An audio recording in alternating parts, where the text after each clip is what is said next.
Us again tonight, Eugene Robinson, Pulitzer Prize-winning columnist for The Washington Post, and Michael Steele, former chairman of the Republican National Committee, former lieutenant governor of the great state of Maryland, also the host of the Michael Steele podcast. Hey, Michael, given your political leanings and past, after today's giant public genuflection to Donald Trump, and let's not pretend it was anything else, was this a low point for your party? Was this a turning point for your party? What was today? Oh, I think we did low point a while back. Turning point was even longer. No, this was more of a foundational shift where the party had made the conscious decision to purge itself of individuals with whom they disagreed, not on ideology or the consistency of their views related to party principles and ideals, but because they would not genuflect at the altar of Donald Trump. They would not sacrifice their integrity, their self-respect, their dignity as elected officials for Donald Trump. Liz Cheney took the arrow, walked down the center aisle of the room, looking her members in the eye to that bank of microphones, and declared her independence. She, like many of us, are still Republicans because we were here before stupid took over. And so now it's time to engage in trying to clean this house as best we can. And to the extent that we can't, then we'll move from there. But I thought today was more of a declaration of independence for individuals like Liz, myself, and others, and certainly for the party, a further laying of a cornerstone that, in my view, must be broken, not cemented. Hey, Gene, I am guessing that, like me, you follow Dave Wasserman of the Cook Political Report, a terrific analyst of congressional races always across the country. He writes this: if you think Liz Cheney's GOP leadership post is an issue voters are going to care about in the midterm elections, prepare to be sorely disappointed. You agree with that, Gene?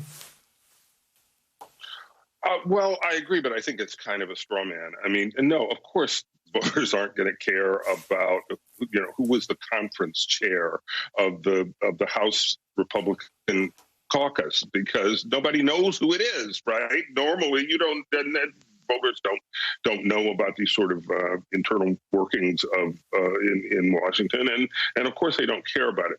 But I do disagree to this extent. Voters will know, a lot of voters will know who Liz Cheney is, because it's clear she's not going to shut up.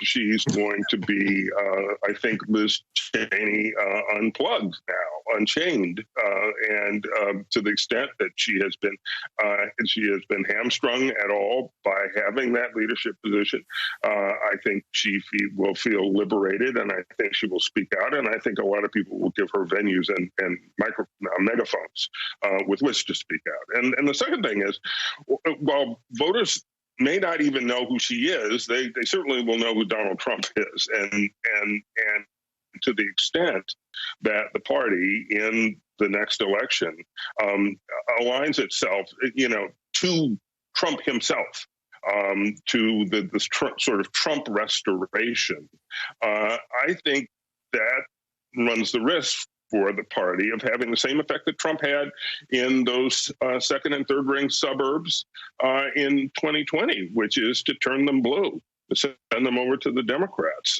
because they don't like Donald Trump, and an increasing amount of number of people in the country would like to forget him.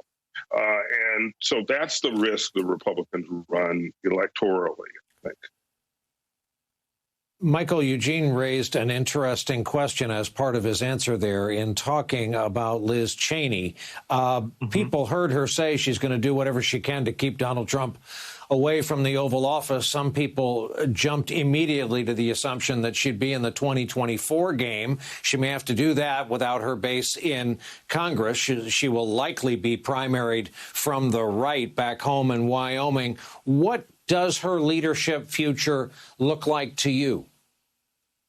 I think it's wide open, Brian. I think it's whatever Liz wants it to be. And I think that she will find that she has a lot of friends who are willing to stand with her, promote her, lift her, to Gene's point, give her that megaphone, because she is, that clarion call to all, common sense, constitutionalists, oriented Republicans who respect and understand the rule of law and who want to focus on the idea of building and growing an effective two-party system, just as President Biden has noted, and others. And so I think she's in a position to compare and contrast for the country, what leadership looks like, what policy prescriptions sound like and could ultimately be like.